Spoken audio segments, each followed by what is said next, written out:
মরতে হয় যাও, জান্নাত জাহান্নামের মাঝখানে একটা জায়গা আছে, জায়গাটার নাম হলো আরাফ। এই আরাফের মধ্যখানে যে দাঁড়া, ওখানে যে মালাকুল মউত কাঁপতে থাকবে। মালাকুল মউত বলবে, আল্লাহ সৃষ্টির শুরুতে যদি জানতাম সবাইকে মৃত্যুদান করার পরে, রূহ কবজ করার পরে আমাকেও মরতে হবে, তাহলে এই কঠিন দায়িত্বের ব্যাপারে আপনার কাছে ক্ষমা চাইতাম।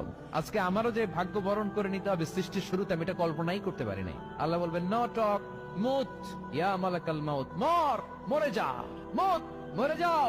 বলার সাথে সাথে মালাকুল মউত এক বিকট চিৎকার হাঁকিয়ে মরে যাবে। মালাকুল মউতের চিৎকারটা সেদিন এত ভয়ঙ্কর হবে, বিষ্ণু ঈসা ইসলাম বলেন, ওই চিৎকারের আওয়াজ যদি পৃথিবীর মানুষেরা কান দিয়ে শুনতে পেত, তাহলে কিয়ামত সংগঠিত হওয়ার জন্য আলাদা করে ইসরাফিলের সিংহার প্রয়োজন হতো না। ওই চিৎকারের আওয়াজে প্রতিটা মানুষ কানের পর্দা ফেটে ওই জায়গায় লাশ হয়ে পড়ে যেত।